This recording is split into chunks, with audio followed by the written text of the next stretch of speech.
ब्रह्म मुहूर्त में ना उठने वाले लोग सूर्योदय तक सोने वाले लोगों के पुण्य ह्रास होते हैं।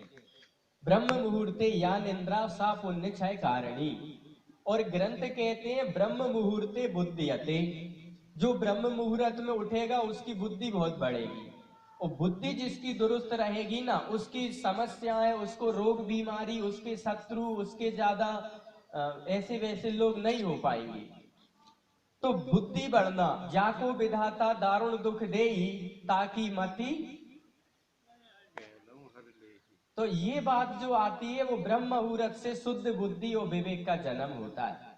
तो हमारे शास्त्र संत कह रहे हैं कि ब्रह्म मुहूर्त में निंद्रा का बिस्तर का त्याग करो और सूर्य देव जब उग रहे हो उसके पहले अपने लक्ष्य, अपने कर्म, भजन, ध्यान, अध्ययन में लग जाओ। दूसरी बात, हमारे धर्म ग्रंथ कहते हैं कि व्यक्ति को सवेरे उठकर हाथों से दुनिया के सारे काम होते हैं, इसलिए मनुष्य को चाहिए कि हाथों को सिद्ध करे, हाथों में जागृति करे, हाथों में भगवान का आवाहन करे। और मनुष्य को तीन शक्तियों की बड़ी जरूरत पड़ती है। क्या? पहली, लक्ष्मी की जरूरत पड़ती है। बोलो, पड़ती है कि नहीं? आप में से ऐसे कोई है जो लक्ष्मी नहीं चाहते हो, पैसा बिल्कुल नहीं चाहते हो? सबको चाहिए है पैसा, कहीं ना कहीं तो जरूरत है ये। तो लक्ष्मी जी की, दूसरी बुद्धि की जरूरत चाहिए। पैसा हो और ऐश्वर्य हो पर अकल ना हो तो किस काम की? सरस्वती की जरूरत है। तीसरी, गृहस्थ मनुष्य को जरूरत है सफलता की। वो सोचते हैं कि आज मैं फलाने सेठ नो जाऊं और वो मेरा काम कर दे, मैं फलाने ऑफिस, कार्यालय, पंचायत या तहसील में, स्कूल में जाऊं, मेरा काम हो जाए।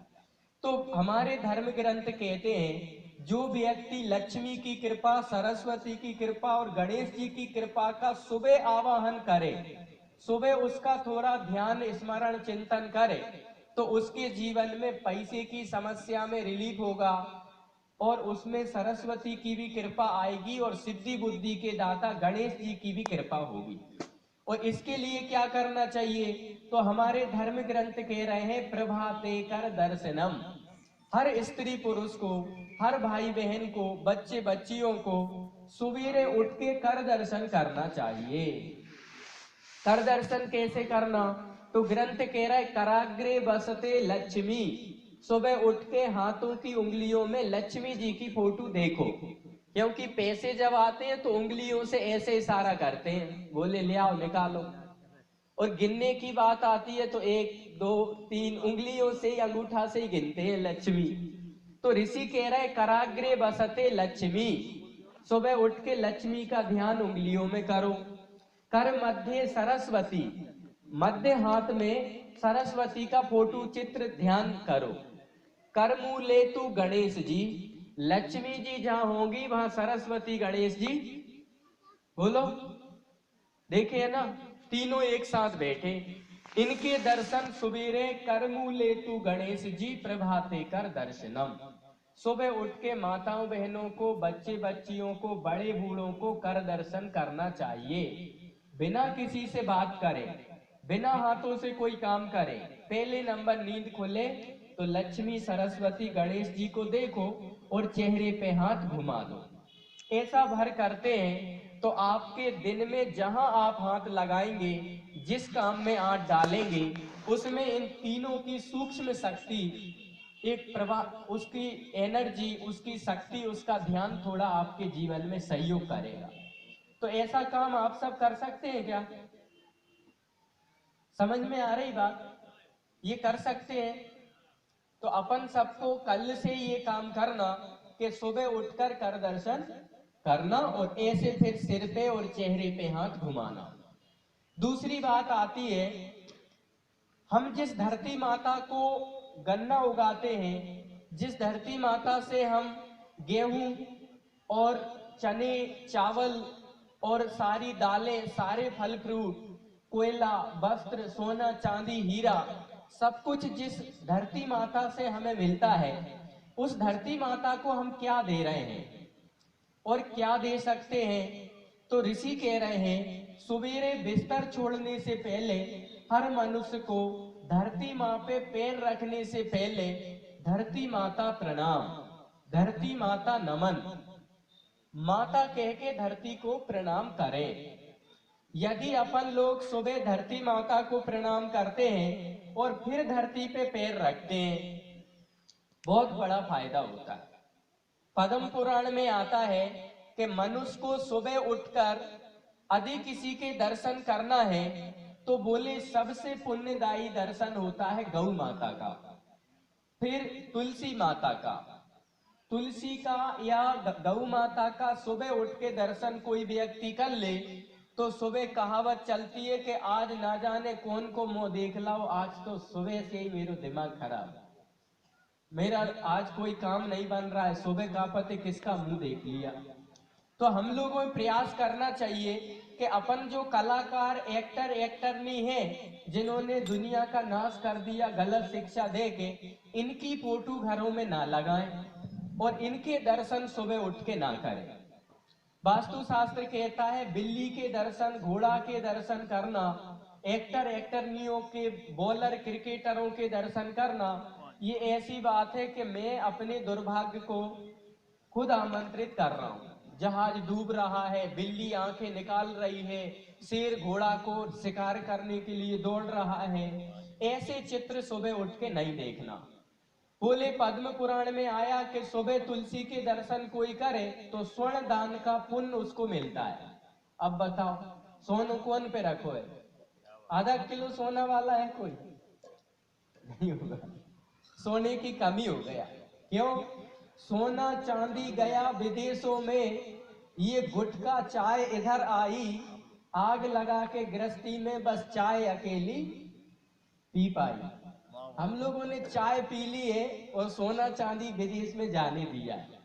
चाय अंग्रेज यहीं छोड़ गए, सोना चांदी ले गए। तो सुबह सुबह चाय पीने की जो आदत है वो भी स्वास्थ्यप्रद हितकारी नहीं है। तो सुबह उठकर हमें शुभ दर्शन करना, सोना का पुण्य होता है जो तुलसी को, गाय को देखता है। दूसरी बात, यदि आपसे हो सके तो जो नाक में से श्वास तेजी से चल रही है, कोई व्यापारी हो, किसी को काम सिद्ध करना हो, तो सर्वोदय विज्ञान नाम का शिव पार्वती का संवाद है। वो ये बात कहते हैं भगवान शिव सेवा से सर्वोदय विज्ञान में कि सुबह उठ के जो श्वास से तेज, नाक में से जिस साइड से तेज हवा आ रही वही करवट उठो और वही पैर धरती पे रखो और 4 बार नारायण नारायण नारायण नारायण कह के बिस्तर पे से नीचे पैर रखो, तो कार्य में, व्यापार में, लेन देन में बड़ी लाभ मिलेगी। फिर हमारे धर्म ग्रंथ कह रहे कि जो मनुष्य अपने शरीर को स्वस्थ रखना चाहता है उसको चाहिए कि वे सुबह उठ के फ्रेश बाद में हो, ब्रश मंजन बाद में करें, पहले गुनगुना या ताजा पानी पिए, ठंडा पानी नहीं पीना। यदि सवेरे कोई काम करने से पहले हम 1, 1.5, 2 लीटर तक पानी पी लेते हैं, जितना अधिक हो पी लेते हैं, उतनी ज्यादा रोग बीमारियों की सफाई हो जाती है। तो निन्ने पेट पानी पिए, हर्र सेक के खाए और जल्दी भोजन जो करे वो डॉक्टर घर नहीं जाए, ऐसी कहावत है। तो सुबह उठ के हमें पानी जरूर पीना चाहिए, खाली पेट पीना चाहिए, खड़े खड़े नहीं पीना, बैठ के पानी पीना चाहिए, ठंडा पानी नहीं, गुनगुना या ताजा या गर्म पानी पीना चाहिए। अब पसीना आ रहा हो, दौड़ धूप करी हो, योगासन किया हो, तगाड़ी उठाई हो, दंड बैठक एक्सरसाइज करी हो और शरीर का तापमान बढ़ गया हो या डांस किया हो तो तुरंत पानी नहीं पीना, नहीं पैरालाइसिस, लकवा की समस्या आपको होगी भविष्य में।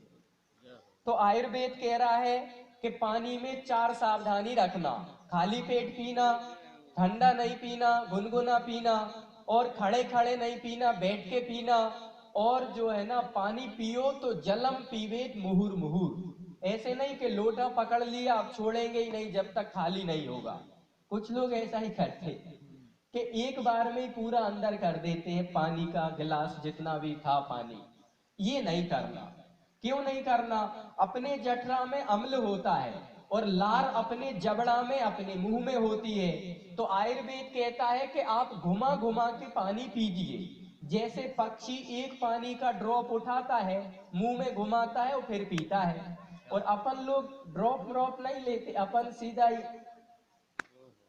ये थोड़ी सी गड़बड़, ये घाटे का काम है। लार जितनी पानी से घुल के अंदर जाएगी, आपको अम्ल पित्त की समस्या, अजीर्ण की समस्या, कब्ज की समस्या नहीं होगी। तो जलम पीबेत मुहुर मुहुर। अगली बात, हमारे धार्मिक ग्रंथ कहते हैं कि व्यक्ति को मल त्याग करने में पूरब दिशा सूर्य की ओर पीठ नहीं करना मल त्याग में, या सूरब की ओर मुख करके, वायु जिस ओर से आ रही उस ओर मुख करके लघु शंका नहीं करना। सूर्य देव की ओर मल त्याग करेंगे तो अपमान होगा, और हवा जहां से चल रही उस ओर भी त्याग करेंगे तो भी दिक्कत होगी। तो सुबह सुबह फ्रेश होने में अपनी पीठ अधि दक्षिण साइड रहती है या पश्चिम साइड रहती है तो अच्छा है। आपने देखा होगा ब्राह्मण जन जब मलमूत्र का त्याग करते हैं तो वो यज्ञोपवीत को निकाल के कान पे खूब तेजी से लपेट देते हैं। वैज्ञानिकों ने रिसर्च किया कि ये यज्ञोपवीत जनेऊ को दाहिने कान पे क्यों घुमाते हैं, तो पता चला यहाँ पर ऐसी नाड़ियों का एक जाल है कि उस जाल को जब कस देते हैं जनेऊ से और मलमूत्र त्याग करते हैं तो मलमूत्र संबंधी, पेशाब संबंधी कोई भी समस्याएं नहीं होती। और दूसरा, आप देखो विद्वानों को तो वो खड़े खड़े बाथरूम नहीं करते, बैठ के करते हैं। उससे क्या फायदा होता है, अपनी जो रीढ़ की हड्डी है उससे संबंधित रोग नहीं होते जो बैठकर बाथरूम करते हैं। और बैठकर मलमूत्र का त्याग करने से पंजों पे प्रेशर पड़ता है, और अपने अंगूठा में ऐसा एक्यूप्रेशर पॉइंट है कि आप छोटे बच्चों को देखो जिन्हें कोई नहीं सिखाता, वो जब भी डोल डाल जाएंगे तो आगे झुके होंगे और पंजों पे वजन धरे होंगे। अपन लोग सीधा एड़ी तक रखते हैं पर छोटे बच्चे पंजों पे प्रेशर रखते हैं। आप देखना शुरू में, ये साइंस कहती है, धर्म ग्रंथ आयुर्वेद के ग्रंथ कहते हैं कि मलमूत्र का त्याग करते समय पंजों पे वजन धरना, और पहले बाएं पंजे पे वजन देना और फिर धीरे धीरे दोनों पैरों पे सामान्य वजन करना। ऐसा यदि हम करके बैठ करके यदि ये मल का त्याग करते हैं तो हमें पेशाब संबंधी या बवासीर, फिस्टुला, भगंदर, पाइल्स की समस्या नहीं होती है। अच्छा, हम एक महाराज जी के पास बचपन में 1997 में चले गए थे, तो छोटे से थे 11 साल के, तो हम देखते थे हमारे महाराज जी, कुल्हार है बीना के इस साइड कुल्हार, तो वहां पे वो महापुरुष जब भी डोल डाल जाते थे तो वो अपने शरीर को तौलिया से पूरे सिर को ढक के जाते थे। बाद में हमने उनकी जब किताबें पढ़ी तो पता चला कि हमारे धर्म ग्रंथ ये बात कह रहे हैं कि सिर ढक के पानी पी के यदि मलमूत्र का त्याग किया जाता है तो व्यक्ति को बहुत लाभ, बहुत भला होता है। यदि ऐसा कर सके तो अच्छी बात है। पंजों पे वजन देना और बैठना, ये खड़े खड़े जो कर रहे हैं ना वो बेचारे अभी जो है ना इंसान सज्जनता की कैटेगरी से दूर है। धरती माता पे ऐसा करना शास्त्रोक्त सदाचार में नहीं आता है।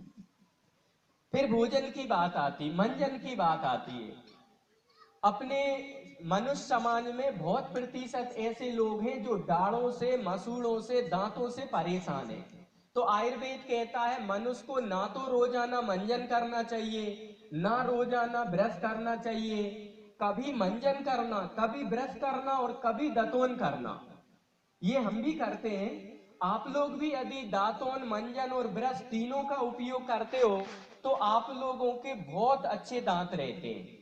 आयुर्वेद का मानना है कि नीम में के रस में जो विशेष प्रकार के हार्मोन्स होते हैं, और कंजी की दातुन में जो हार्मोन्स होते हैं, और बबूल की दातुन में जो रस होता है, वो यदि दांतों को मिल जाए तो लार ग्रंथियां अपने जबड़ा में होती है। यदि हम कभी कभी दातुन करते हैं तो उससे लार ग्रंथियों में जो बंद हो गई है, लार ग्रंथियां क्लोज हो गई, वो चालू ओपन हो जाती है और हमारे मुंह में से लार ज्यादा बनती है तो पेट में कब्ज नहीं होता।